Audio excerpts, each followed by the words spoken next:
রেসিপিটার স্বাদ নিতে হলে যদি আমাকে অর্ধেক রাজত্ব ছেড়ে দিতে হয় তবুও নির্দ্বিধায় আমি রাজি হয়ে যাব। হে এভরিওয়ান, আসসালামু আলাইকুম, welcome back to my new another cooking video. আজকে খুব সুন্দর আর আমার মোস্ট ফেভারিট একটা রেসিপি আপনাদের সাথে শেয়ার করব। আশা করছি আপনারাও এই রেসিপিটা অনেক অনেক অনেক বেশি পছন্দ করবেন। আমি এই রেসিপিটা হলে যেই দিন আমি বাসায় রান্না করা হয় সেদিন আমি আর অন্য কোনো তরকারিতে হাত দিব না, ব্যাস আমার এটা হলেই চলবে। তো কীভাবে রান্না করলাম সেটাই আপনাদের সাথে শেয়ার করব। প্রথমত আমি এখানে বেগুন নিয়ে নিয়েছি, আর এই বেগুনটা এরকম একটু কুচি কুচি করে কেটে নিয়েছি। সবগুলো বেগুন কাটা হয়ে গেলে এর মধ্যে পানি দিয়ে সাইডে রেখে দিবেন। আমি রেখে দিচ্ছি। আমি যেহেতু এখানে আলুটাও ব্যবহার করব, তো এখানে কুচি কুচি করে আমি আলু কেটে নিচ্ছি। আমার কিন্তু এই তরকারিতে আলুটাও অনেক বেশি ভালো লাগে, যার কারণে আমি বেশ পরিমাণে আলুও দিয়ে দিয়েছি। আর এই তরকারিটা মূলত শুটকির তরকারি। এখানে আমি মলা মাছের শুটকি নিয়ে নিয়েছি। আপনারা চাইলে যে কোনো শুটকি দিয়ে রান্না করতে পারেন, কোনো সমস্যা নেই।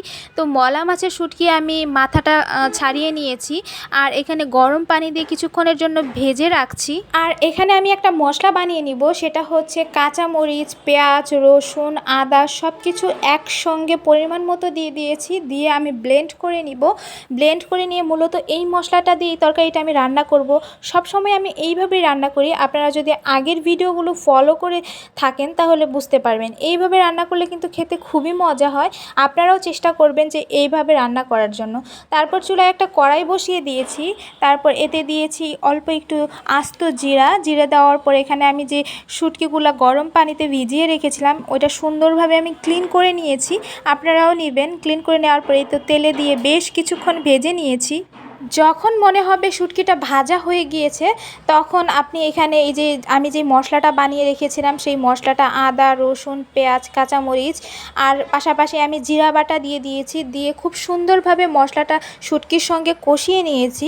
বেশ সময় নিয়ে এই মশলাটা কষাবেন, তাহলে কিন্তু খেতে খুবই ভালো হবে। তারপর এখানে হলুদের গুঁড়া, মরিচের গুঁড়া আর পরিমাণ মতো লবণ, ব্যাস আর কিছুই লাগবে না। এখানে আমি কিন্তু মরিচের গুঁড়াটা একটু বেশি ব্যবহার করেছি। এটা ঝাল হলে তরকারিটা খেতে খুবই ভালো হয়। আপনারা ঝাল কী পরিমাণে খাবেন সেই পরিমাণে দিয়ে দিবেন। তারপর এই মশলাটা খুব সুন্দরভাবে আমি পানি দিয়ে কষিয়ে নিয়েছি। খুব সুন্দরভাবে বেশ কিছুক্ষণ সময় নিয়ে কষিয়ে নেবেন।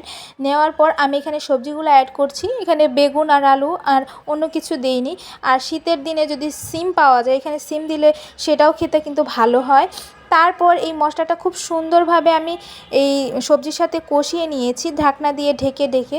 যখন মনে হবে যে পানিটা শুকিয়ে গিয়েছে তখন আপনি এখানে পরিমাণ মতো পানি ব্যবহার করবেন।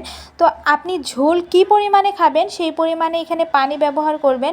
আমি যেহেতু অল্প অল্প ঝোল এরকম তরকারি খাবো, যে সেই হিসাবে আমি পানি দিয়ে দিয়েছি। আপনারাও ওইভাবেই দিয়ে দিবেন। তো কিছুক্ষণ পর একটু ঢাকনাটা খুলে দেখলাম যে বেশ আরও কিছুক্ষণ পানি টেনে যাবে, যার কারণে আমি আবারও ঢাকনা দিয়ে ঢেকে দিয়েছি। দেওয়ার পর বেশ কিছুক্ষণ ওয়েট করেছি।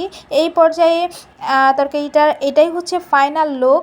তো আরও কিছুক্ষণ আমি ডিপ দিয়ে রেখে দিব। রেখে দেওয়ার পর আপনাদের সাথে ফাইনাল লুকটা শেয়ার করছি। তো এটাই ছিল তরকারির ফাইনাল লুক।